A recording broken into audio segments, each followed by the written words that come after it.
سب سے بڑے ذمہ دار جب علی محمد خان نے اٹھ کے اسمبلی میں قرارداد پیش کی کہ جو بچوں اور عورتوں کے ساتھ زیادتی کرتا ہے اسے سریعام ٹانگوں سے پھانسی دو، تو اسی کی پارٹی میں اور پیپلز پارٹی میں جن لوگوں نے اس کی مخالفت کی وہ لنڈے کے کرائے کے نامرد قسم کے لبرلز اور سیکولرز، سب سے بڑے ذمہ دار وہ لوگ ہیں۔ جب ایک بندہ حرام توپی کرتا ہے اور اس کی تصویر میڈیا پہ لگائی جاتی ہے کہ یہ ہے حرام توپ آدمی، تو اس طرح کے جو الو کے پٹھے ہوتے ہیں وہ اسے آئیڈیلائز کرتے ہیں، یہ دیکھو جی میڈیا تے آ رہے ہو، بلے بلے بلے فلانے پنڈ دے فلانے محلے دا منڈا نہیں ہوئے ہوئے ہو اس بچے نال ہنج کیتا یا عورت نال ہنج کیتا، او جی میڈیا تے آ گیا۔ تو میڈیا پہ آنے کے لیے یہ حرام توپیاں کرنا شروع ہو جاتے ہیں لوگ، کیونکہ انہیں پتہ ہے پیسے دے دلا کے ایم این اے کی سفارش، بیوروکریٹ کی سفارش، کسی اور افسر کی سفارش لے کے باہر دفع ہو جائیں گے، پریشر آ جائے گا۔ اور سب سے بڑے ذمہ دار وہ گندی آنٹیاں جو سڑک پہ نکل کے کہتی ہیں انصاف دو، اور جب یہ مطالبہ کیا جاتا ہے کہ جی ان کو سریعام پھانسی دو جو عورت اور بچوں کے ساتھ زیادتی کرتے ہیں، تو کہتی ہیں نہیں یہ تو ہیومن رائٹس کی وائلیشن ہے۔ ان گھگوں کو کون بتائے کہ بھائی جب اسلام کی سزا، جو اسلام نے قانون، جو سزا کا قانون متعارف کرایا ہے، چوری کرنے والے کے ہاتھ کاٹے جائیں نا، تو یہ جو ڈھگے پہلے بیٹھے ہوئے تھے حکومتوں میں، یہ ان کے سوئس بینک میں اکاؤنٹس نہ ہوں۔ زنا کرنے والے کا یہ میرا جسم میری مرضی کے جس کے آگے میں خود لیٹنا چاہتی ہوں بس پھر ٹھیک ہے، ادروائز نہیں۔ زنا کرنے والے کو سنسار کیا جائے نا، پورے ملک سے حرام توپی ختم ہو جائے، زیادتی کرنے والے کو سریعام پھانسی دی جائے نا، تو اس ملک کا بچہ بچیاں، اس ملک کی ماں بہن بیوی بیٹی محفوظ رہیں گے۔ یہ ہے اسلام۔ لیکن اسلام کو فالو کب کیا، امپلیمنٹ کب کیا تم لوگوں نے؟ سب سے بڑا اس ملک کے ساتھ فراڈ یہ ہوا ہے کہ جس بیس پہ اسلام کی بیس پہ اس ملک کو بنایا گیا، اس اسلام کو نکالنے کی کوشش کی جا رہی ہے، اس نظام کو نکالنے کی کوشش کی جا رہی ہے، تبھی جا کے واقعات رونما ہو رہے ہیں اس ملک میں۔ ایک خاتون جو کہ لاہور موٹر وے سے جا رہی تھی، ان کو گاڑی کو روکا گیا یا گاڑی خراب ہوئی، اور جو کیس ابھی سامنے آیا وہ تو یہی ہے کہ لوگ آئے، گاڑی کا شیشہ توڑا اور ان کے بچوں کے سامنے اس عورت کے ساتھ زیادتی کی گئی۔ اس میں 3-4 ایسپیکٹس آتے ہیں، میں نہیں جانتا وہ خاتون کون تھی، کیا کرتی تھی، لیکن یہ کیسز کیوں ہوتے ہیں؟ یہ کیسز اس لیے ہوتے ہیں کہ انگریزی کی ایک ٹرمینالوجی ہے، justice delayed is justice denied. جب وقت پہ انصاف نہیں ملتا تو یہ کچھ ہوتا ہے۔ کیوں؟ آپ بھول گئے ہیں کہ وزیر اعظم نے کہا تھا میں باہر ملک کے دورے سے واپس آ کے ساہیوال میں بچوں کے سامنے اس کے باپ کو شہید کرنے والے پولیس اہلکار یا جو بھی سیکیورٹی اہلکار تھے ان کو کیفر کردار تک پہنچاؤں گا۔ پہنچے نہیں۔ وعدے کیے گئے، لارے لگائے گئے، اس قوم کو دھوکے میں رکھا گیا اور کہا گیا کہ نقیب اللہ محسود کے قاتلوں کو کیفر کردار تک پہنچایا جائے گا، پہنچایا گیا نہیں۔ نتیجہ میں کیا ہوا؟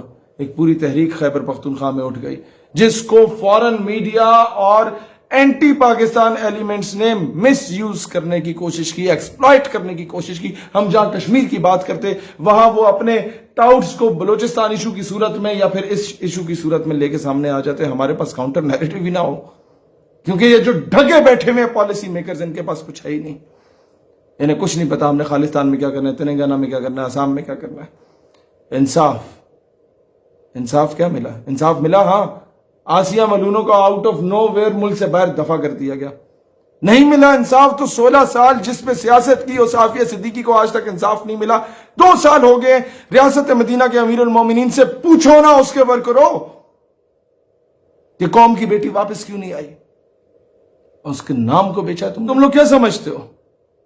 عورتوں کی ننگی ننگی رانے دکھانے کے بغیر تو تم لوگوں کے وہ صابن کے اور شیمپو کے وہ اشتہار نہیں چلتے۔ نیم برہنہ حالت میں جب تک تم عورت کو کسی بل بورڈ پہ نہ لگاؤ، تم لوگوں کے 3G اور 4G کے ایڈ نہیں چلتے۔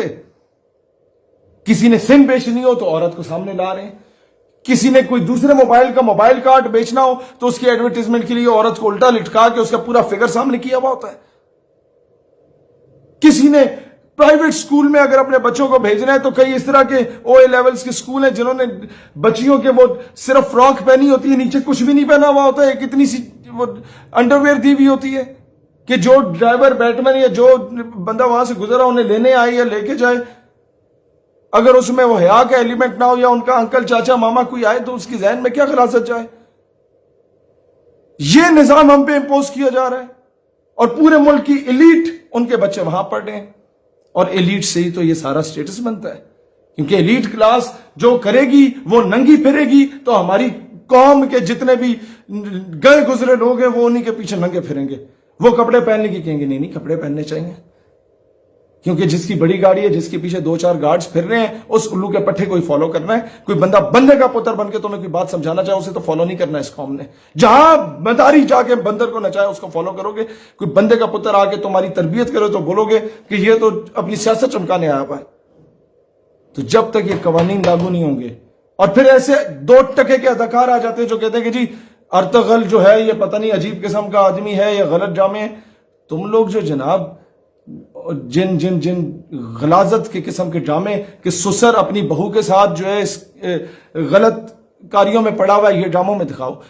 تم اپنے ڈراموں میں دکھاؤ کہ قندیل بلوچ تو بڑی اچھی خاتون تھی، وہ تو جسم فروشی کرتی تھی اپنے ماں باپ کا پیٹ پالنے کے لیے۔ بھئی الو کے پٹھو، یہ بھی تو دکھا سکتے تھے کہ وہ آٹا گونڈا کرتی تھی، وہ سلائی مشین لگاتی تھی تاکہ اس سے کماتی اور اپنے یا جھاڑو پوچھا مارتی اور اپنے ماں باپ کو کھلا پلا دیتی۔ تم لوگ قوم کی بیٹیوں کو کیا سکھا رہے ہو کہ ماں باپ کے پاس اگر پیسے نہیں ہے تو جا کے اپنا جسم بیچ کے آؤ؟ کیا آئیڈیالائز کرایا جا رہا ہے اس قوم کو؟ سنڈریلا پڑھائی جا رہی ہے کہ ماں باپ سے چھپ کے شہزادے کے ساتھ بھاگ گئی، یا ایک چائے کے اشتہار میں یہ دکھایا جاتا ہے کہ جناب ماں باپ سے چھپ کے کس طریقے سے بوائے فرینڈ سے ملنا، اور ماں باپ دیکھتے ہیں کہ جی یہ پکڑی گئی بیٹی تو مسکرا رہے ہوتے، خیر کوئی بچہ کوئی بات نہیں، تمہاری منگنی کرا دیتے ہیں۔ ان چیزوں کا آئیڈیالائز کرایا جا رہا ہے۔ کس طرح ایک شخص اپنی بیگم کی بہن کے ساتھ ناجائز تعلقات استوار کر رہا ہوتا ہے، ڈراموں میں سکھایا جا رہا ہے۔ اور پھر سوشل میڈیا پہ ہم لوگ جب بات کرتے ہیں پاکستان میں اسلامک آئیڈیالوجی کے دفاع کی، ہمارے اکاؤنٹس کو بلیک لسٹ میں ڈال دیا جاتا ہے، اور نیم بھرانا حالت میں آ کے عورتیں جن کے باپ کسی دور میں جا کے وہ طوائفوں کے اڈے پہ جا کے طوائفوں کو نچا کے ان کے اوپر ویلیں ڈالتے تھے نا، ان کی اولادیں جب آ کے وہ عورتیں جو ٹک ٹاک پہ ناچ رہی ہوتی ہیں، ان پہ تو کبھی تم لوگوں نے بلیک لسٹ میں نہیں ڈالا کہ یہ فحاشی مچا رہی ہیں۔ یہ نظام جب تک اس طرح تبدیل نہیں ہوتا، فلا اس نظام کا ہے۔ سریعام پھانسی دو نا، 2-4 کو پھانسیاں دو، اس طرح کے اس ملک سے ساری فحاشی ختم ہوگی۔ اس ملک سے ہر بچہ، ہر معصوم بچی، ہر ماں بہن بیوی بیٹی، ہر عورت محفوظ ہوگی۔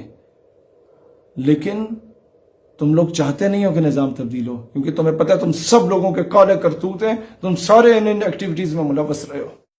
اس ویڈیو کو اپنے تمام فیس بک، واٹس ایپ گروپس اور پیجز میں شیئر کریں تاکہ پوری قوم کی آواز بنے اور پوری قوم ڈٹ کے مقابلہ کرے۔ پاکستان ہمیشہ زندہ باد۔